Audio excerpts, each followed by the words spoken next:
Então, a aulinha de hoje, pessoal. Hoje nós retornamos com organelas citoplasmáticas falando dos lisossomos, que são as organelas membranosas situadas em praticamente todas as células eucariotas, relacionadas ao processo de digestão intracelular.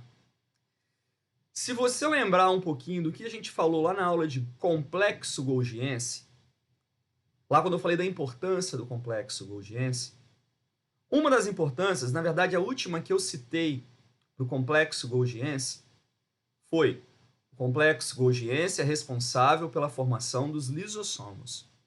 E aí eu falei, olha, lisossomo é uma organela responsável pela digestão intracelular. E aí nós paramos com a aula de complexo golgiense. Para quem não lembra, é só ver a videoaula que está postada. Paramos por quê? Porque a gente volta hoje exatamente a falar desses lisossomos.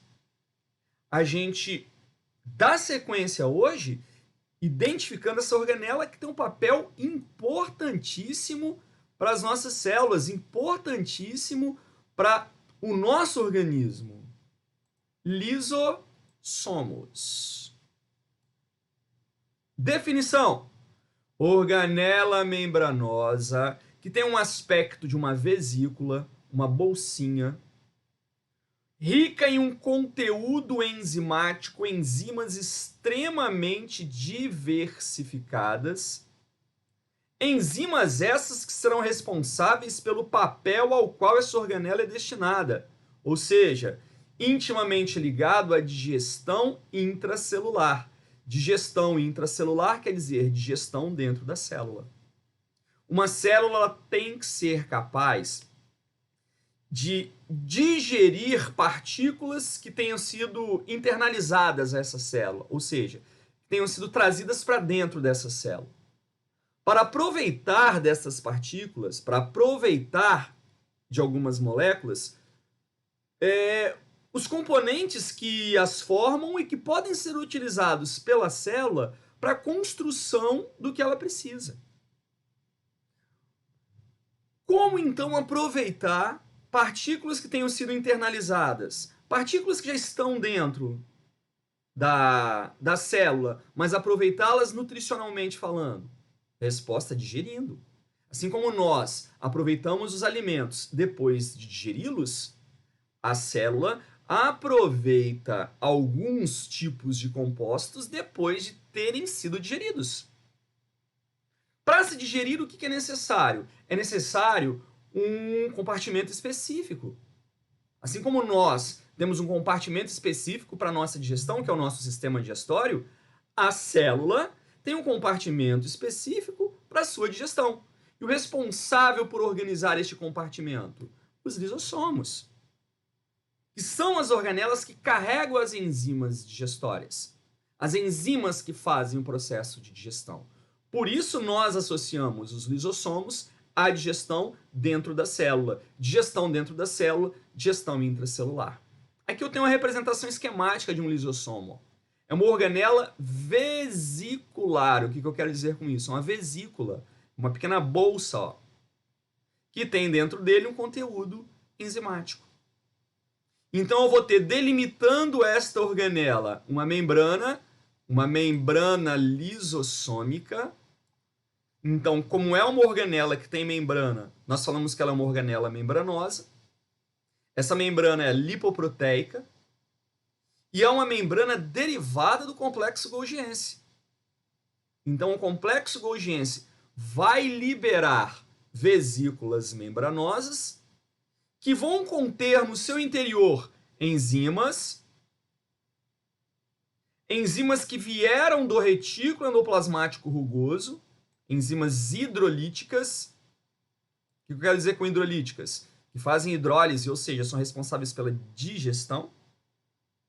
Então, essas enzimas no interior dessa vesícula, com a membrana lipoproteica, vai caracterizar o lisossomo. Então, se eu perguntar para você qual é a função do lisossomo, você vai me responder digestão intracelular.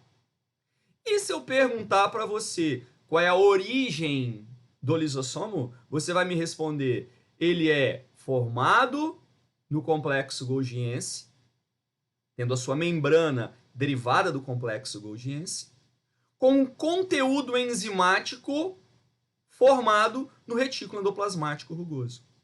Então, o rugoso produz as enzimas, manda para o Golgi empacota essas enzimas e libera a vesícula, que vai ser caracterizada como um lisossomo. Lembrem que o Golgi tem por finalidade secreção, ou seja, mandar determinados compostos que foram produzidos dentro da célula para fora da célula. Essa é a função do Golgi. Além dessa secreção, formar os lisossomos. Tá? Origem, então, do lisossomo, ó, a partir do complexo de Golgi ou complexo golgiense. Sendo que as enzimas são derivadas do retículo rugoso. A membrana é derivada do Golgi e as enzimas do retículo rugoso. Tá? Então aqui embaixo, ó, aqui embaixo é o retículo rugoso. O rugoso vai produzir a enzima, vai mandar para o Golgi. O Golgi vai empacotar essa enzima, que vai ser caracterizada como um lisossomo. Importância. A importância é a digestão intracelular. Eis que nós temos dois tipos de digestões intracelular.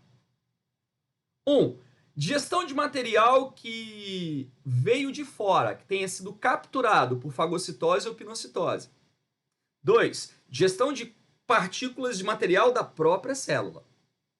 É o que nós caracterizamos como digestão heterofágica, quando se digere algo que veio de fora da célula, e digestão autofágica, quando se digere algo que seja da própria célula. Hetero, diferente. Fágica vem de fagos, significa nutrir-se de, comer, se alimentar. Então, nutrir-se de algo hetero, diferente. Diferente da célula, ou seja, digestão heterofágica é quando se faz a digestão de material proveniente do meio extracelular. Esse material foi capturado pela célula por fagocitose ou pinocitose. Material que tenha sido capturado por fagocitose ou pinocitose. Então, toda vez que a célula fagocitou ou pinocitou algo e este algo deve ser digerido, a digestão vai ser uma digestão heterofágica. Digestão autofágica. Toda vez que a célula digerir algo que seja proveniente do ambiente intracelular. Auto, de si mesmo. Fágico, fágica vem de fagos, nutrir-se de, alimentar-se de algo de si mesmo. Então, corresponde ao processo de digestão de material proveniente do meio intracelular da própria célula. Exemplo, uma organela que esteja inativa. A gente pode citar isso como exemplo.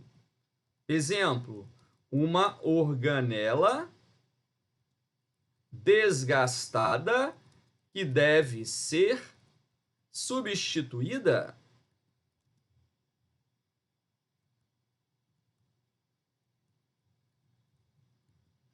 Uma organela que deve ser eliminada. Uma célula tem no seu interior uma mitocôndria. A mitocôndria, para quem nunca ouviu falar, é a organela responsável pela produção de energia, respiração celular. Só que a mitocôndria não está sendo produtiva. Não está sendo produtiva? Vamos eliminar ela. Como? Autofagia, digestão autofágica. Digestão heterofágica ou heterofagia dá no mesmo, tá? Se eu falar digestão heterofágica ou heterofagia, dá no mesmo. Se eu falar digestão autofágica ou autofagia, dá no mesmo também. Bom, como que o processo acontece? O processo ele acontece de uma forma muito simples, com algumas etapas. Vamos procurar reconhecer. Então, olha só. Vamos imaginar aqui que eu tenho uma partícula que deve ser digerida. Então, isso aqui que você está observando aqui dentro, ó, no esquema, é uma célula, ambiente intracelular e aqui ambiente extracelular. Então, esse rosado aqui por dentro, ambiente intracelular. Beleza? A célula se depara com uma partícula nutricional, uma partícula alimentar, que pode ser capturada por fagocitose ou pinocitose. Se for uma partícula sólida, fagocitose. Então ela emite o pseudópode, captura a partícula.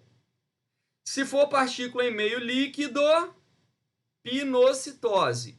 Então ela sofre uma reentrância da membrana, uma invaginação e captura a partícula. Toda vez que a célula captura uma partícula por fagocitose, vai se formar uma bolsa que vai conter no seu interior a partícula sólida que deve ser digerida.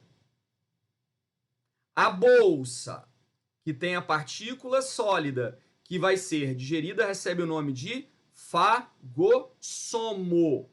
Então, fagossomo é a vesícula portadora do material que foi fagocitado e que vai ser digerido.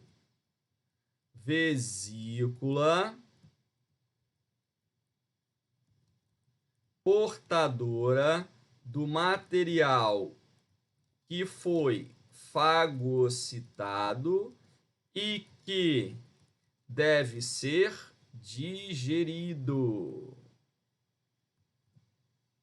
Beleza?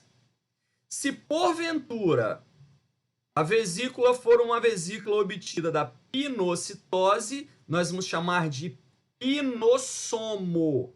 Então, a vesícula que foi obtida da fagocitose, fagossomo. A vesícula que foi obtida da pinocitose vai ser chamado de pinossomo.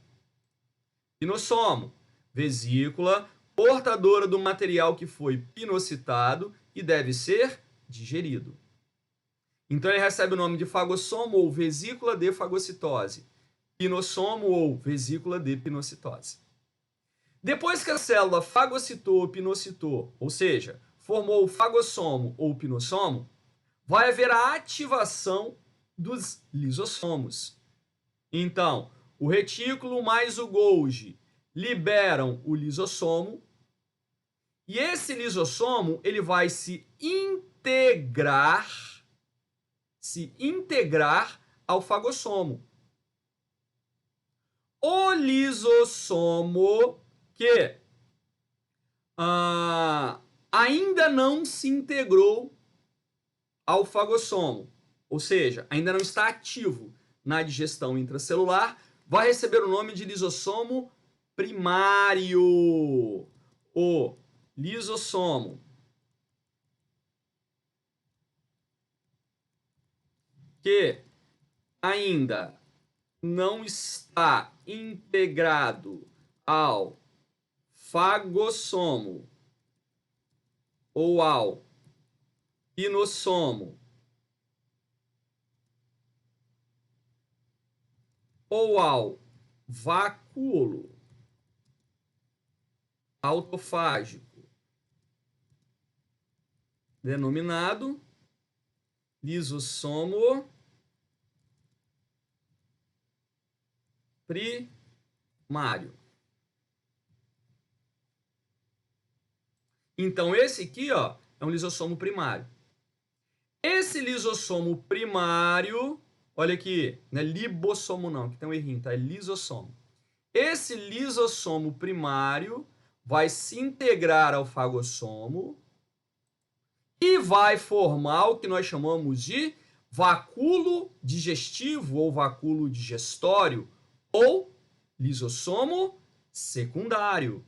Então, esse vacúolo digestivo aqui, ó, representa a vesícula que contém o material que está sendo digerido e as enzimas do lisossomo. Vacúolo digestivo ou lisossomo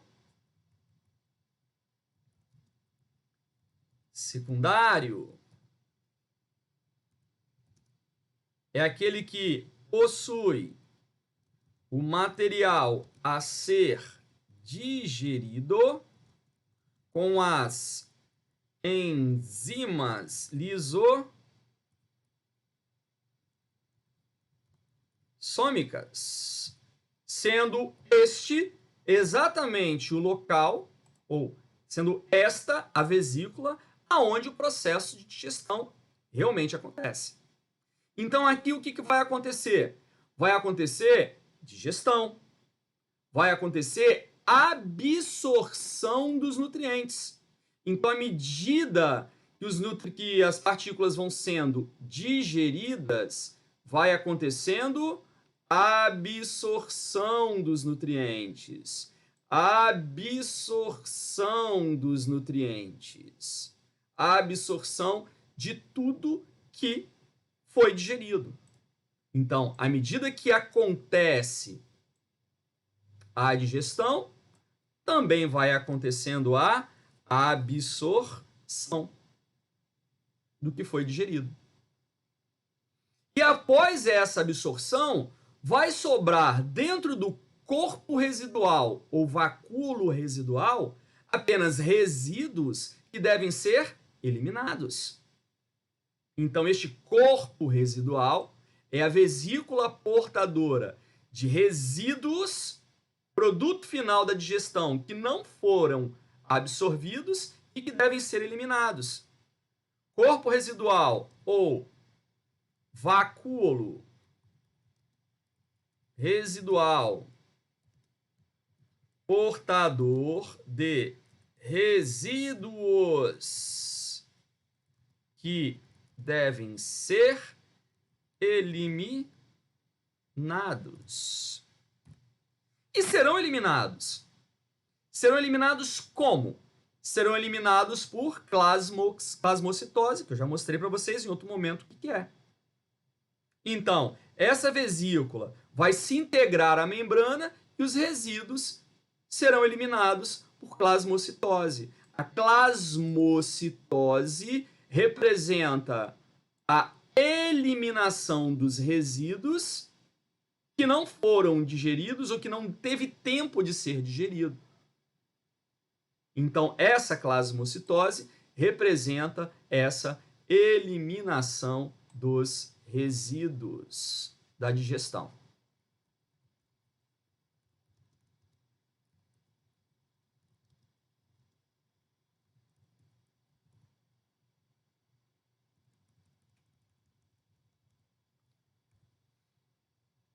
Eliminação.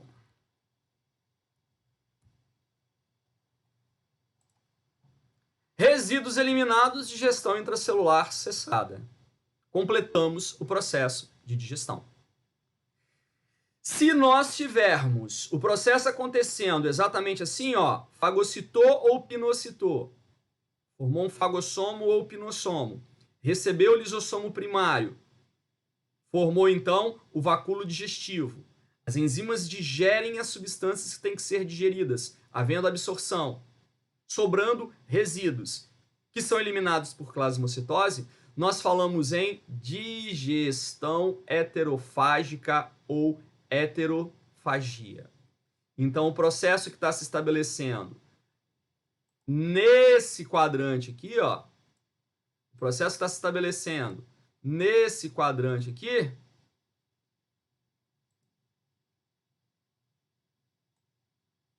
eita, nesse quadrante,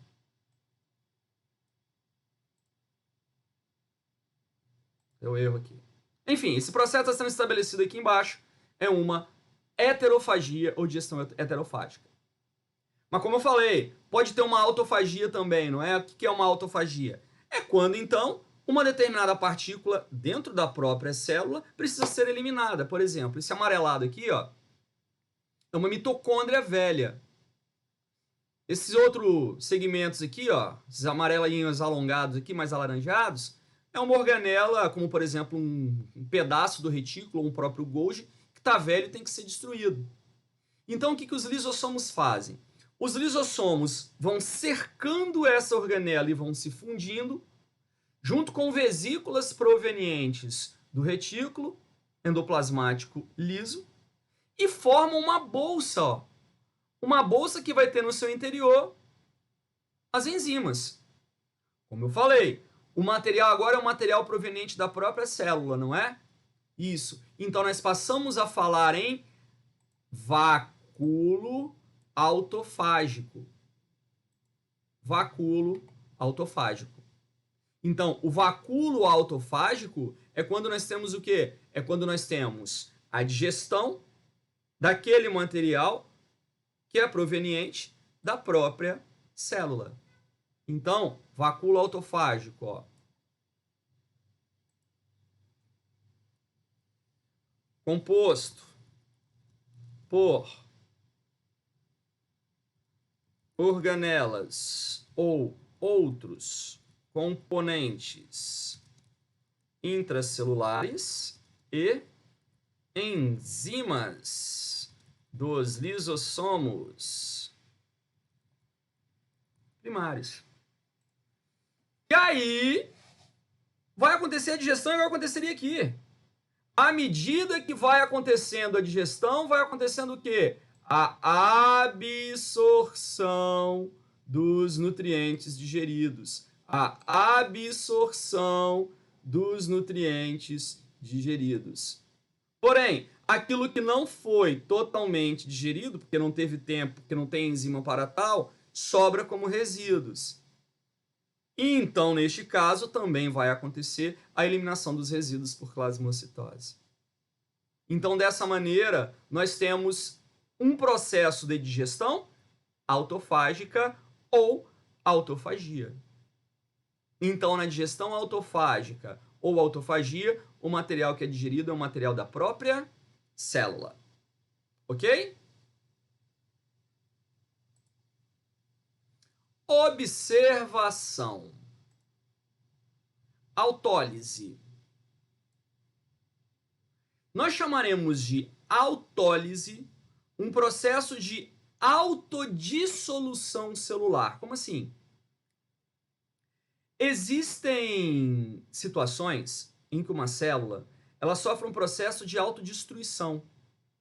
A célula cria um programa ou a célula é induzida por algum fator externo a entrar em processo de autodestruição. Esse processo de autodestruição, ele envolve a ação de lisossomos da própria célula ou de outras células que auxiliam nesse processo de destruição. O processo de autodissolução celular, ou seja, uma célula ela sofre um processo de destruição dentro de um organismo, a gente caracteriza como autólise. Autodissolução celular. Então, o que vai acontecer, hein? Vai acontecer uma instabilidade da membrana lisossômica, causada pelo quê? Por algum fator físico ou químico.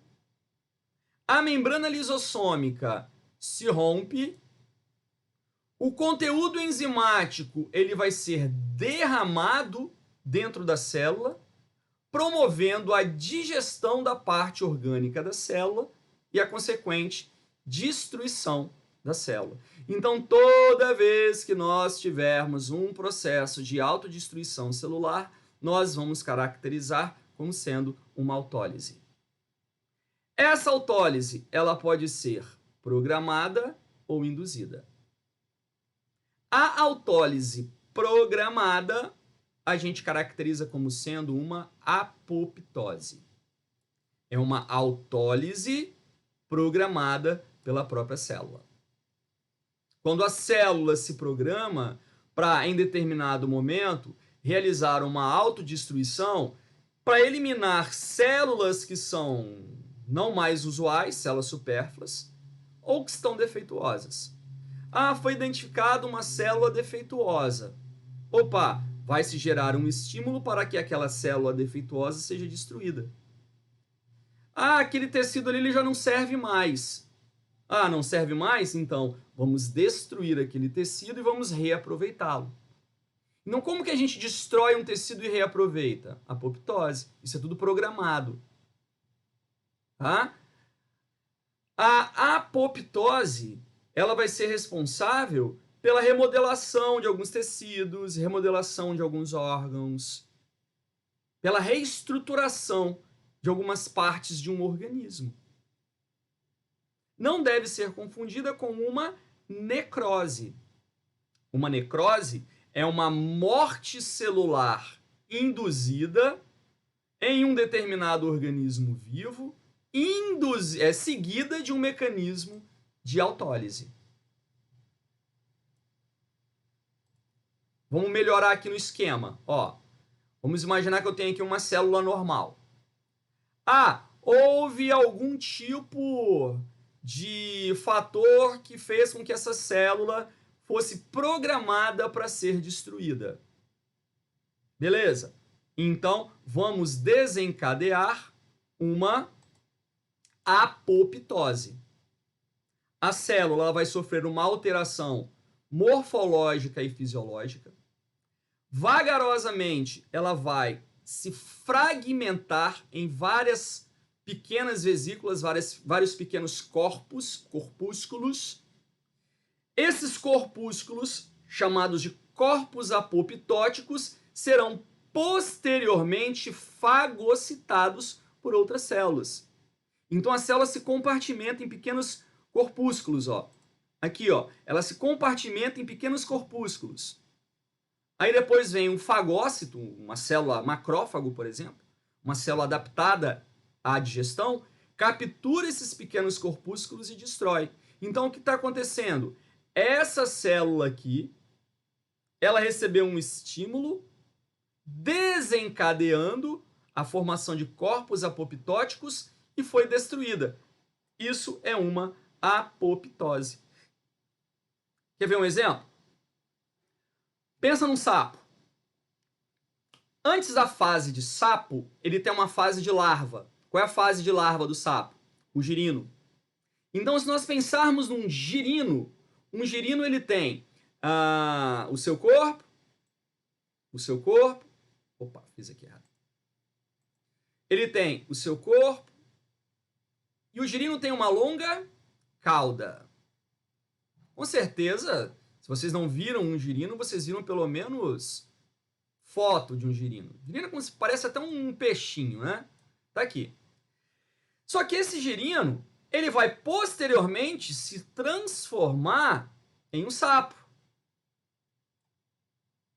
E nessa transformação, o que acontece? Ele perde a sua cauda. Como que o girino perde a cauda? A cauda cai? Não.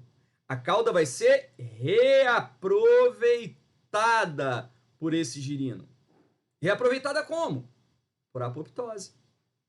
Então as células que compõem a cauda, da ponta para a base, elas vão sofrendo esse processo aqui, ó. Elas vão sofrendo pequenas fragmentações. E à medida que essas fragmentações vão acontecendo, as outras que estão ao redor vão digerindo e absorvendo. Tanto que nessa fase aqui, em que ele está reabsorvendo a cauda dele, a taxa de alimentação dele cai muito. Por quê? Porque ele se nutre dos componentes do reaproveitamento da própria cauda. Então essa cauda do girino ela é reaproveitada por um processo de apoptose. Na necrose, a gente vai ter um processo um pouquinho distinto. Vai haver alguma injúria, alguma coisa que está causando uma desestabilidade naquela célula, e essa injúria vai criar uma desestabilização dos lisossomos que liberam o conteúdo e a célula literalmente sofre um processo de destruição, liberando o seu conteúdo para o meio externo. Só que aí um grande problema, isso sendo feito num tecido vivo, esse conteúdo da célula vai causar a injúria da célula ao redor dela. Então a célula ao redor dela vai começar a sofrer o quê? Uma desestabilização e se romper, induzindo a célula do lado dela a se desestabilizar e se romper. Então vai gerando uma desestabilização em cadeia. E o tecido que aquela célula faz parte, vagarosamente vai sendo destruído, vai sendo lesado, vai morrendo. É uma necrose. Então uma necrose é quando a célula literalmente se autodestrói por uma injúria externa, um fator externo. Uma apoptose é quando a célula se fragmenta em corpos apoptóticos e é capturada pelas células que estão ao seu redor. Ok? Então a gente caracteriza a apoptose, uma autólise programada, morte celular programada. A gente costuma dizer isso aqui, ó. A apoptose, ela costuma ser referenciada como a morte celular programada. A necrose é uma morte celular induzida, seguida de autólise. Beleza?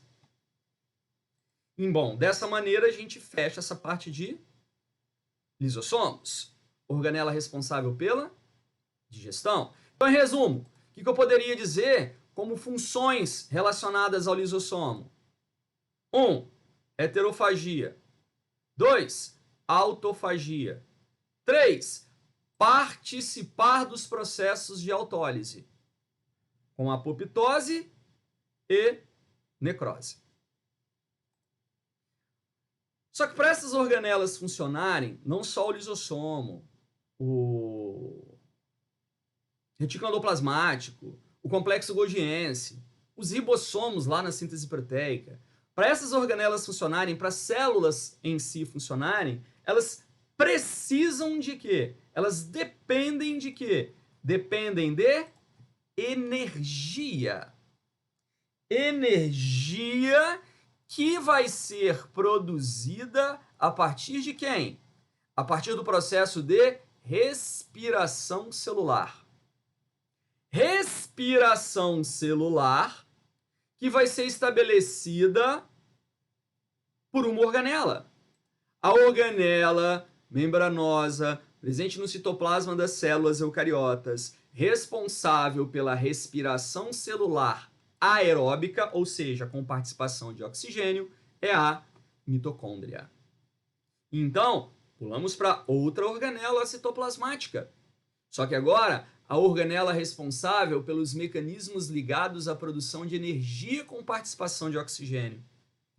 Organela membranosa, característica de células eucariotas, responsável pela realização da respiração celular aeróbica.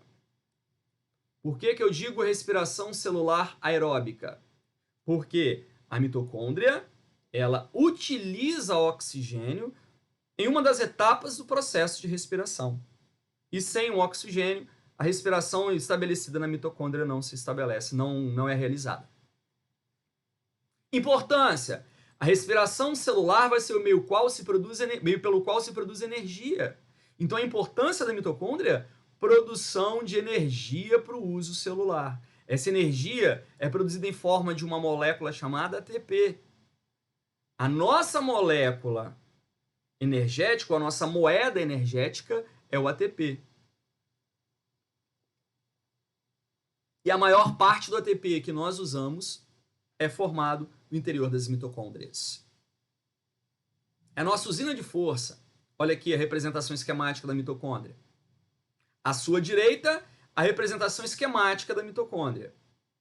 À sua esquerda, uma mitocôndria vista em microscopia eletrônica. As cores são colocadas artificialmente. Quando você olha no microscópio eletrônico, você vê tudo preto e branco, não vê colorido assim. Aí, por meio de computação, posteriormente, computação gráfica, adiciona-se as cores. Essa aqui é a representação esquemática da mitocôndria. Uma mitocôndria é uma organela extremamente diferenciada. Ela tem algumas características diferentes das outras. Ela é uma organela membranosa. Por que ela é uma organela membranosa? Porque ela tem membrana. Mais precisamente, ela tem duas membranas. Uma membrana externa, essa que está por fora aqui, delimitando o espaço mitocondrial, e uma membrana interna, essa que está por dentro aqui com dobras, tá vendo? A membrana interna tem dobras, várias dobras, essas dobras são voltadas para o meio da mitocôndria. Pois é, essas dobras da membrana interna são chamadas de cristas. Então, cada uma dobra dessa é uma crista. Então, uma membrana externa sem dobras, uma membrana interna com dobras, cujas dobras são chamadas de cristas mitocondriais. O ambiente interno da mitocôndria é preenchido por um líquido muito parecido com o citosol, com o líquido que preenche o citoplasma. Então, esse ambiente interno preenchido por um líquido, matriz.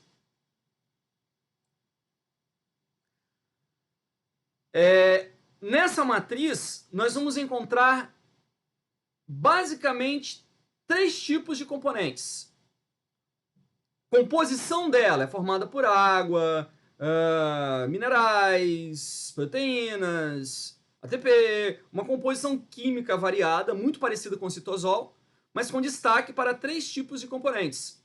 Nessa matriz, nós vamos encontrar ribossomos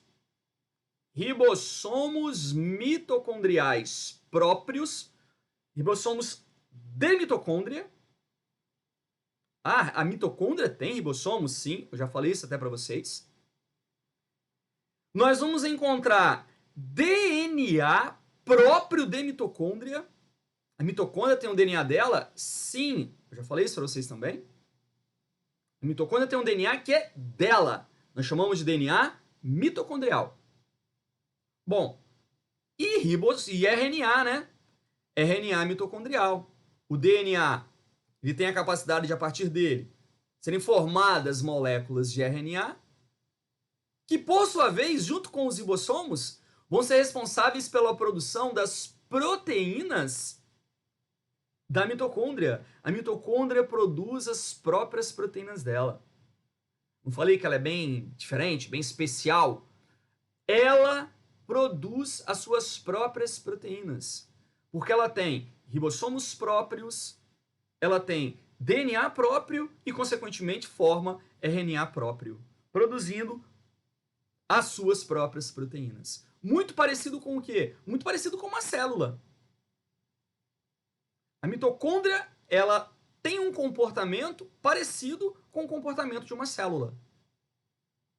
Entre a membrana externa e a membrana interna tem um espaço chamado espaço intermembranoso. Esse espaço é importantíssimo para a produção de ATP, para a produção de energia. A gente vai ver no momento correto. Então, de uma forma ampla, pessoal, por fora uma membrana externa, por dentro uma membrana interna com dobras. Entre essas duas membranas, o espaço intermembranoso. As dobras da membrana são chamadas de crista, as dobras da membrana interna são chamadas de cristas mitocondriais. O espaço interno é preenchido por um líquido, então esse espaço interno é chamado de matriz. E mergulhado nessa matriz destaca-se o DNA mitocondrial, RNA mitocondrial e os ribossomos mitocondriais.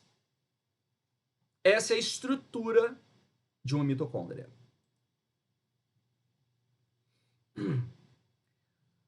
O número de mitocôndrias de uma célula vai depender da atividade metabólica que essa célula executa. Como assim? Mitocôndria não é para produzir energia? Sim. Isso quer dizer o seguinte, aquelas células que demandam mais energia terão mais mitocôndrias. Aquelas células que demandam menos energia terão menos mitocôndrias. Então, o número de mitocôndrias numa célula vai variar de acordo com a atividade metabólica. Quanto maior a atividade metabólica, maior o número de mitocôndrias e vice-versa. Se porventura a atividade metabólica de uma determinada célula se elevar, a demanda energética vai ser maior. Resultado, aumenta-se o número de mitocôndrias. Como que aumenta o número de mitocôndrias? Autoduplicação. As mitocôndrias têm capacidade de se autoduplicarem. Uma mitocôndria formará duas mitocôndrias. Como se fosse uma célula se dividindo. Olha o que eu estou falando, hein? Aqui atrás, eu falei, olha, a estrutura dela é muito parecida com a estrutura de uma célula procariota, né, que não tem núcleo. É muito parecido. E aqui, olha o que eu estou falando. Ela consegue autoduplicar. Como se fosse uma célula. Uma mitocôndria se divide em duas mitocôndrias. Se autoduplica em duas mitocôndrias. Sempre que houver a necessidade. Se porventura a atividade metabólica da célula diminuir e aquele número de mitocôndrias for um número muito alto, que não está sendo mais necessário aquela quantidade toda, aí o número de mitocôndrias pode regredir também. E aí, para diminuir o número de mitocôndrias na célula, o que faz? Autofagia, que a gente acabou de ver lá nos lisossomos. Então, aumentam em número por autoduplicação e diminuem em quantidade por autofagia. Só que aí, eu vou chamar a atenção de dois fatores. Eu falei que ela parece com uma célula. Ela tem uma estrutura muito parecida com a de uma célula procariota. 2, eu falei que ela se autoduplica, como se fosse uma célula se dividindo. E a justificativa para essas duas informações que eu acabei de chamar a atenção? A justificativa é que sugere-se que elas têm uma origem endossimbiótica. O que seria isso, uma origem endossimbiótica? Sugere-se que a mitocôndria evoluiu a partir de bactérias aeróbicas que foram englobadas por células eucariotas primitivas, estabeleceram com essas células uma relação de mutualismo, que é uma relação em que elas fornecem benefícios e recebem benefícios, e com o passar do tempo, essa relação permitiu que essa bactéria, entre aspas, evoluísse ao nível de organela que a gente caracteriza como sendo a mitocôndria. O nome disso é uma hipótese endossimbiótica.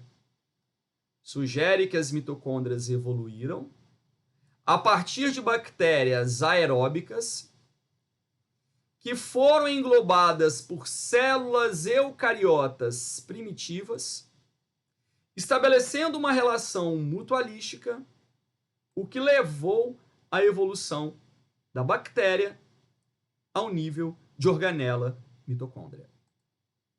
Olha aqui o esquema. Existia uma célula eucariota primitiva. Tá vendo isso aqui? É uma representação de uma célula eucariota primitiva. Um ancestral eucariótico, por exemplo, um protozoário. Essa célula, ela era anaeróbica. Como assim? Ela não conseguia aproveitar o oxigênio. Um belo dia, essa célula encontrou uma bactéria aeróbica. E aí, o que esse protozoário, o que essa célula eucariótica ancestral fez? Ela englobou esse protozoário, fagocitou. E a finalidade era fazer o quê? Digerir. Então veio aqui, ó, e fagocitou. Com que finalidade? Digerir. Mas por algum motivo, não houve a digestão. Não havendo a digestão, essa bactéria ela permaneceu aqui dentro e ela passou a trazer para esse ancestral eucariótico a vantagem de conseguir agora aproveitar o oxigênio. Então, a partir desse momento, essa bactéria aqui dentro desse protozoário primitivo, ela aproveitava o oxigênio e continuava a fazer a atividade aeróbica que ela faz, produzindo energia, produzindo grande quantidade de energia. E grande parte do que ela produzia aqui dentro, ela não precisava para ela, então o que ela fazia? Ela fornecia para a célula que a englobou, para o ancestral eucariótico. E aí passou-se a se estabelecer uma relação em que todo mundo foi beneficiado.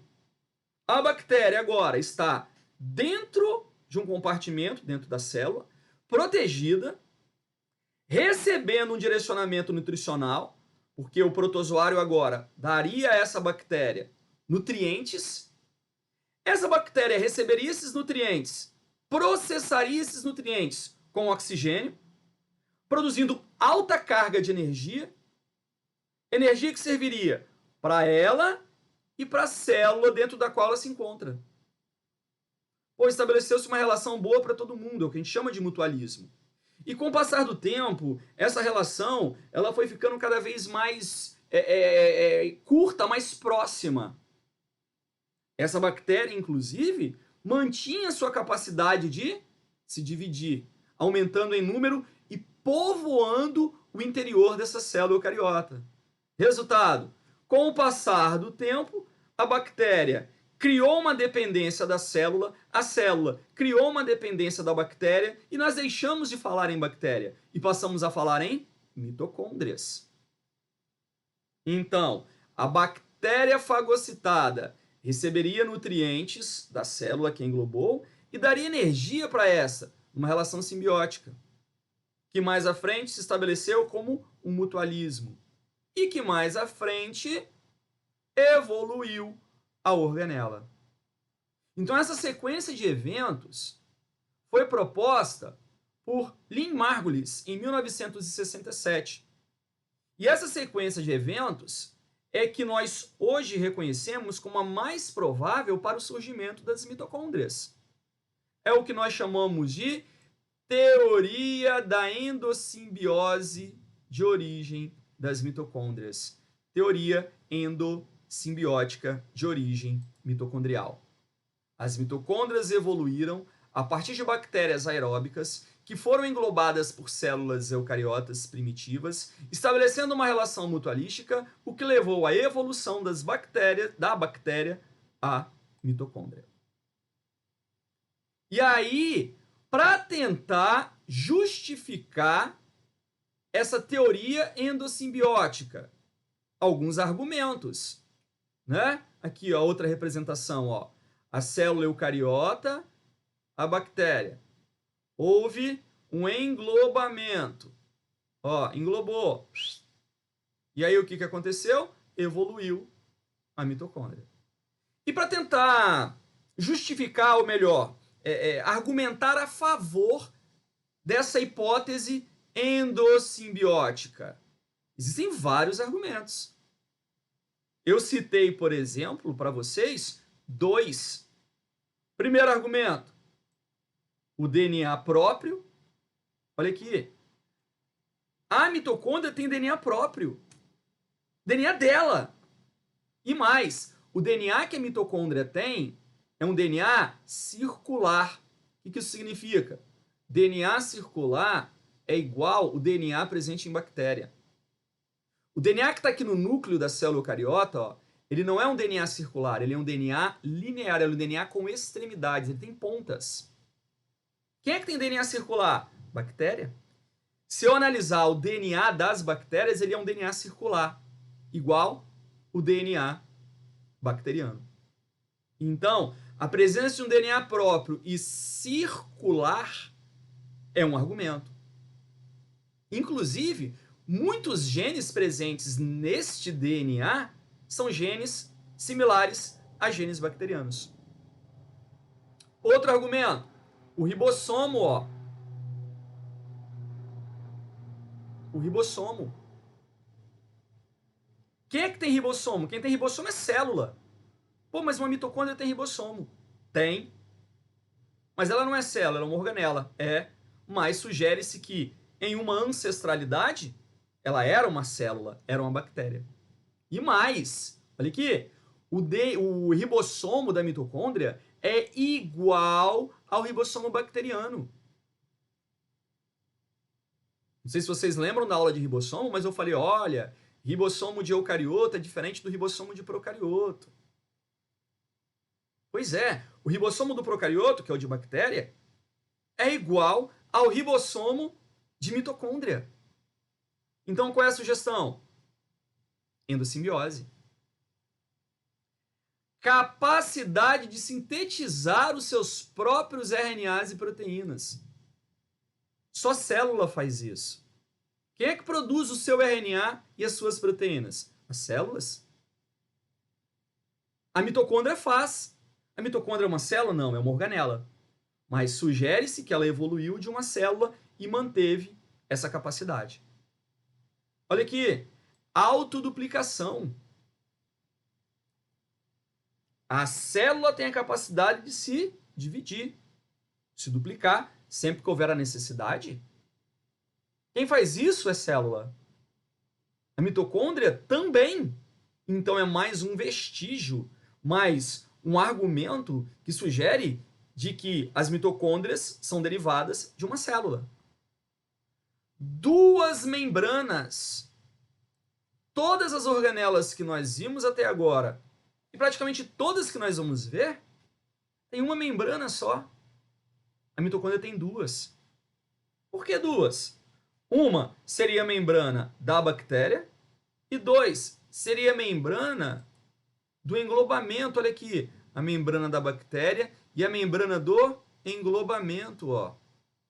Então essas duas membranas coevoluíram, evoluíram junto para compor os envoltórios mitocondriais. Então esses são os principais argumentos a favor da hipótese endossimbiótica que sugere que as mitocôndrias evoluíram de bactérias. Outra organela que sugere-se ter evoluído de bactéria são os plastos. Os plastos, eles também sugerem-se terem evoluído de bactérias. Quem são os plastos? Os plastos são as organelas responsáveis pela fotossíntese.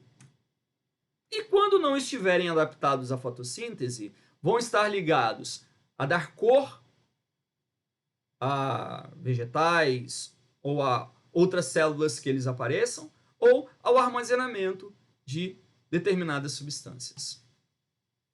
Plastos, organelas características de plantas e algas. Plantas e algas apenas terão plastos. E para as plantas e para as algas, esses plastos servem para quê? Esses plastos servem para coloração, porque eles são organelas que podem ser armazenadoras de pigmentos, armazenamento de substâncias, eles podem funcionar como bolsas de armazenamento, e realização de fotossíntese. Então, plastos, organelas citoplasmáticas, características de plantas e de algas, que estão relacionadas à coloração, ao armazenamento e à fotossíntese. Sendo divididos em três tipos: leucoplastos, cromoplastos e cloroplastos. Alguns autores colocam os cloroplastos dentro dos cromoplastos. Leucoplastos. Leuco significa incolor. Então, são plastos incolores. Por que incolores? Porque eles não possuem pigmentos. Incolor não tem pigmento relacionado ao armazenamento.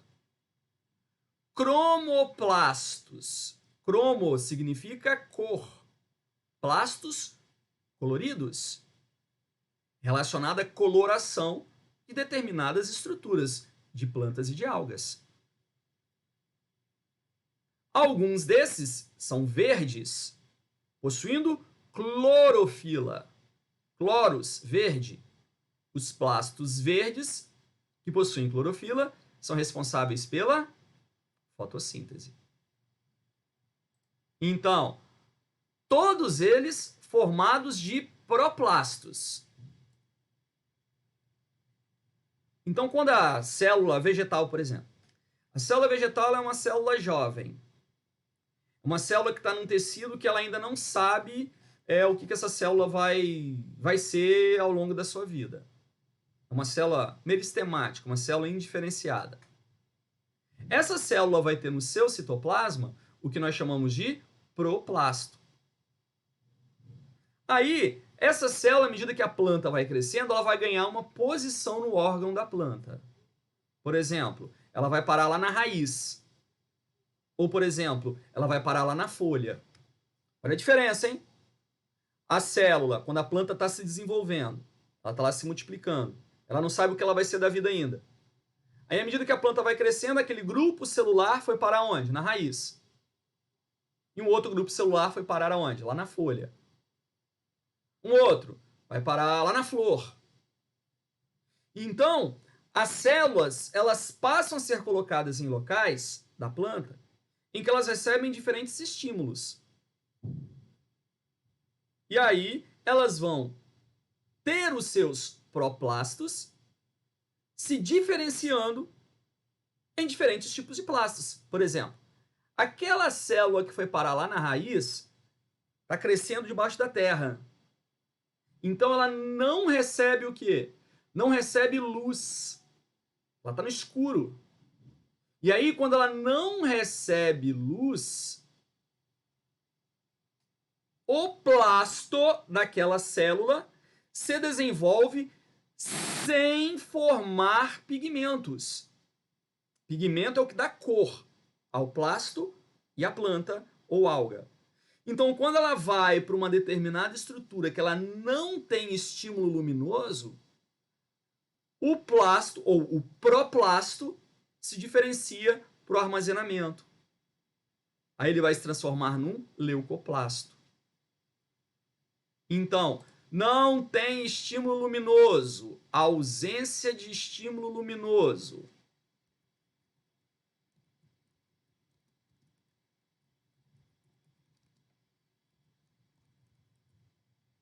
Se há uma ausência de estímulo luminoso, qual vai ser o resultado? Forma-se um leucoplasto. Agora, houve um estímulo luminoso. Se houver um estímulo luminoso,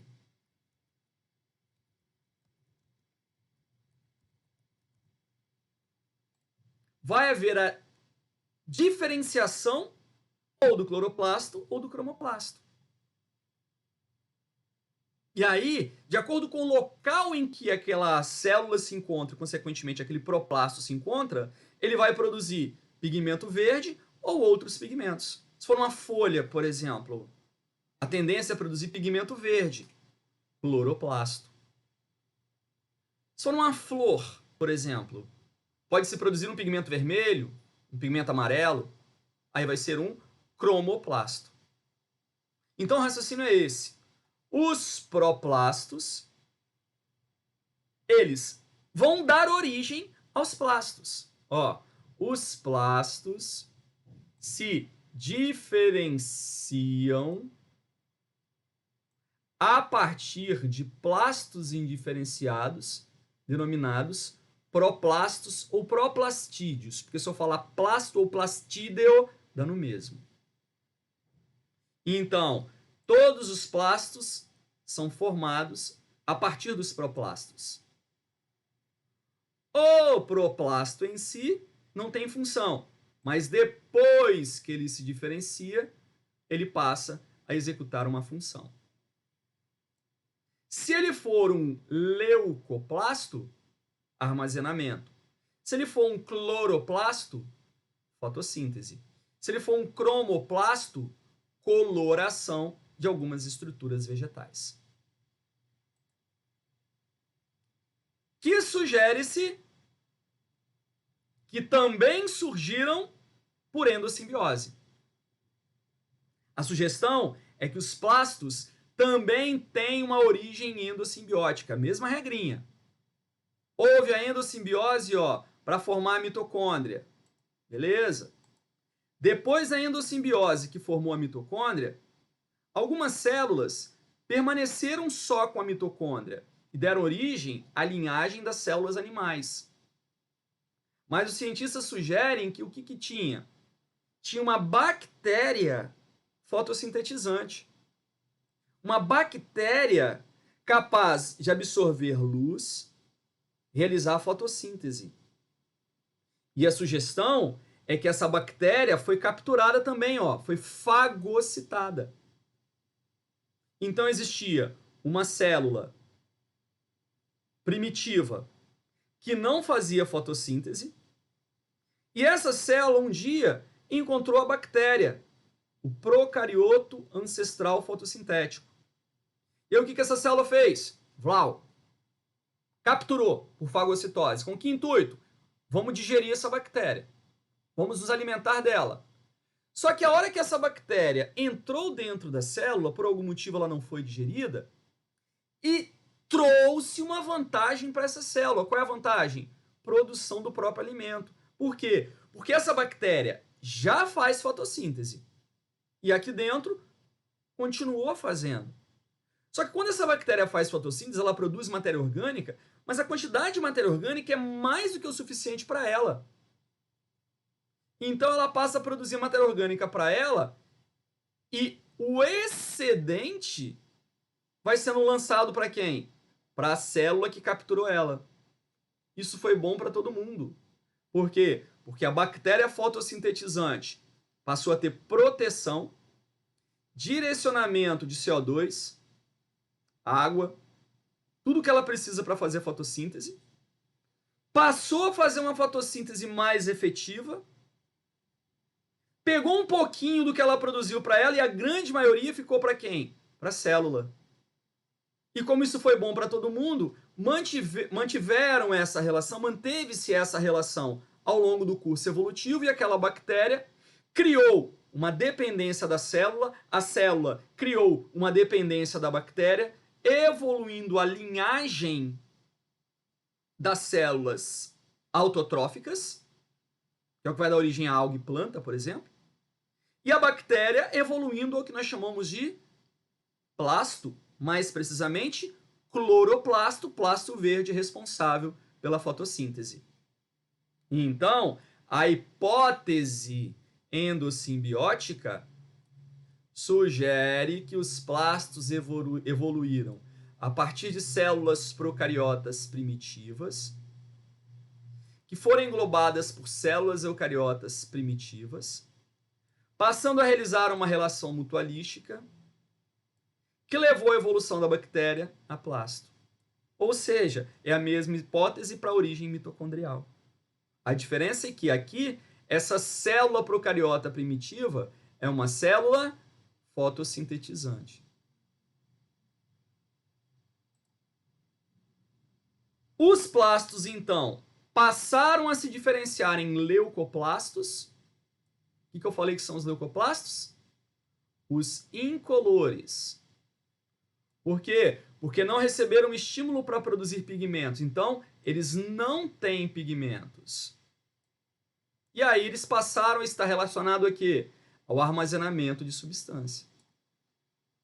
Então, os plastos que armazenam substâncias podem ser, de acordo com o tipo de substâncias que eles armazenam, um amiloplasto, quando ele armazena amido. Batata tem muito amiloplasto.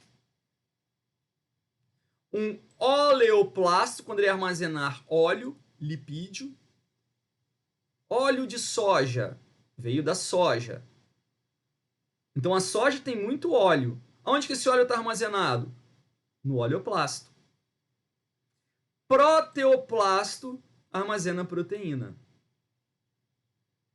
Tá? Então os leucoplastos, que vieram dos proplastos, de acordo com o tipo de substância que armazenam, podem ser amiloplastos, armazena amido, oleoplastos, armazenam óleo, proteoplastos, armazenam proteína. Os cromoplastos são os plastos coloridos. São aqueles que portam pigmentos. Pigmentos amarelados, alaranjados, avermelhados, que nós chamamos de pigmentos carotenoides. E aí onde que eu encontro? Em estruturas coloridas, ó, como pétalas, frutos, algumas raízes, que são coloridas, diferenciados dos cloroplastos. Não está no órgão que faz fotossíntese, ele vai se caracterizar como um cromoplasto. Importância: coloração de estruturas vegetais. Aí nós temos alguns exemplos, ó. Aqui eu botei 2. Eritroplastos são plastos vermelhos.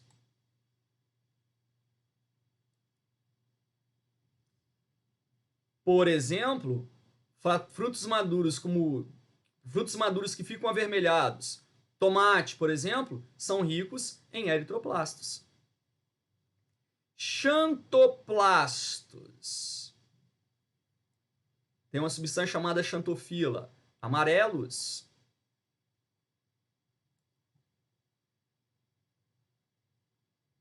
Então, de acordo com a coloração que eles têm, eles podem ser subdivididos.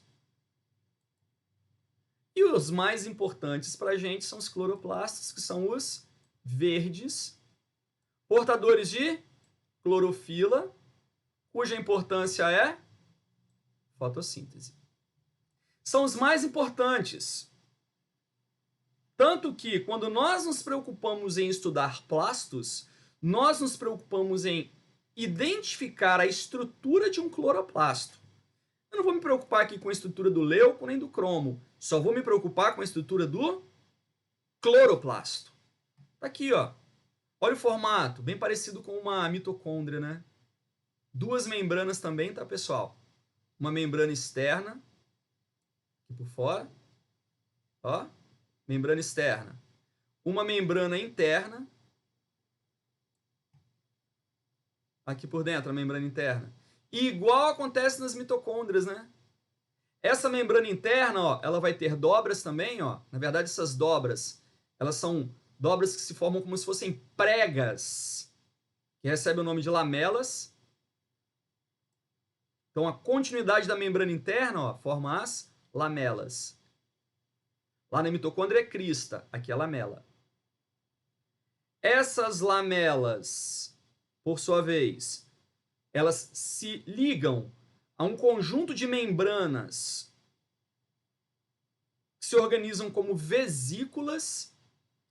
Cada uma membraninha, uma vesícula dessa aqui, ó, como se fosse uma moeda, recebe o nome de tilacoide. Então tem aqui um tilacoide, outra aqui. Então nós temos uma pilha de tilacoide. Essa pilha de tilacoides recebe o nome de grânum. E o importante disso, nesse tilacoide aqui, ó, é onde a gente vai encontrar quem? A clorofila, responsável pela absorção da luz e, consequentemente, por realização da fotossíntese. Os tilacoides, o conjunto de tilacoides nós chamamos de grano. As lamelas, elas estão no meio, no ambiente interno do cloroplasto. Esse ambiente interno é o estroma. Entre a membrana externa e a membrana interna também tem um espaço que é o espaço intermembranoso. Ou intermembranar, dando mesmo. Então, se nós pararmos para prestar atenção e compararmos com a mitocôndria, são muito parecidas. E mais, nesse estroma aqui, não está aparecendo nesse slide, mas nesse estroma aqui, eu ainda vou encontrar DNA, RNA e ribossomos. Então, no estroma, nós vamos encontrar neste estroma serão encontrados DNA próprio, DNA de cloroplasto, serão encontrados RNA de cloroplasto, serão encontrados ribossomos de cloroplasto. E assim como acontece lá na mitocôndria, é um DNA circular, ribossomos iguais aos ribossomos bacterianos, o que fortalece a hipótese endossimbiótica. Nesses tilacoides aqui, ó, como eu falei, ó, é onde nós vamos encontrar o quê? A clorofila local de ocorrência, ou melhor, deixa eu botar aqui de uma forma melhor, possuem em sua membrana a clorofila, sendo responsável, então, por captar a energia luminosa. Esse grânum é uma pilha de tilacoides. O conjunto de grânum recebe o nome de grana. Então tem aqui, ó, 1, 2, 3, 4, 5, 6, 7, 8, 9 grânum. 9 grânulos. Então esses 9 grânulos representam o grana desse cloroplasto. Essa é a estrutura de um cloroplasto. Parece ou não parece com a estrutura de uma mitocôndria? Parece. Tá? Muito parecido com a estrutura de uma mitocôndria. Mais à frente, eu vou falar com vocês de respiração celular, então vou voltar a usar a mitocôndria. Mais à frente, eu vou falar com vocês de fotossíntese, então vou voltar a usar os cloroplastos. E por hoje, a gente vai parar por aqui. Na próxima aula, a gente continua com organelas. Falando de quem? Falando dos vacúolos e das outras organelas em sequência. É bem possível que na próxima aula nós fechemos organelas.